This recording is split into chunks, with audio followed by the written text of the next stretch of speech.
When exploring the epiphanic Sonnets for Sinners, you're first confronted by Diane Kirk, the mistress and later wife of the Earl of Oxford, exposed here in the 17th century portrait as an allusion to Venus, the Roman goddess of love.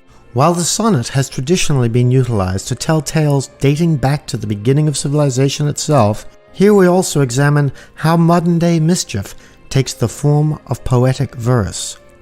I did not have sexual relations with that woman.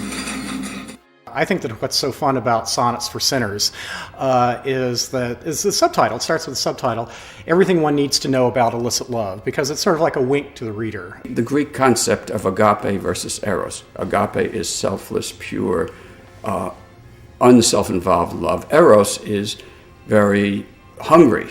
And these two forces war in us. These are 49 epiphanic sonnets.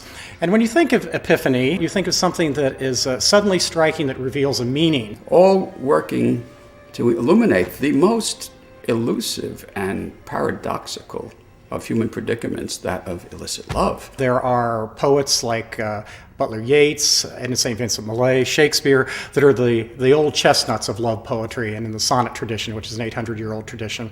And then he very amusingly, and I think adeptly, takes the actual words of current celebrities from the tabloid media, from interviews, from emails, and constructs sonnets, Shakespearean sonnets primarily, about their travails. Clearly the ones that are the celebrity triangles. I mentioned Prince Charles and Camilla and Lady Diana, Governor Sanford and Jenny and his lover Maria. As much as I did talk about going the Appalachian Trail, I didn't want to where I ended up. Now we have the Tiger Woods and his estranged wife Ellen.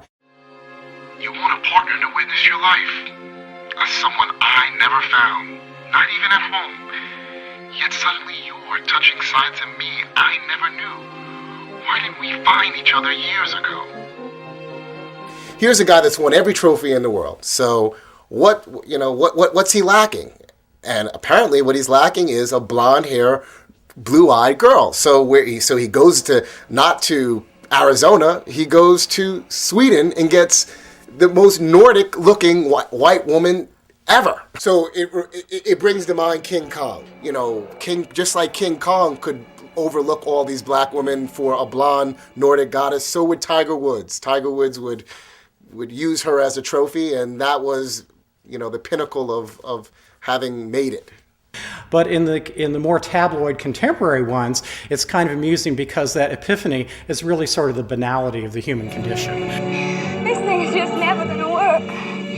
Can't you see? Shakespeare described the subject 400 years ago beautifully in his 129th sonnet. And then the final two lines sum up the entire human condition and our blindness to the effects of illicit love, where he says, all this the world well knows, but none knows well to shun the heaven that leads men to this hell.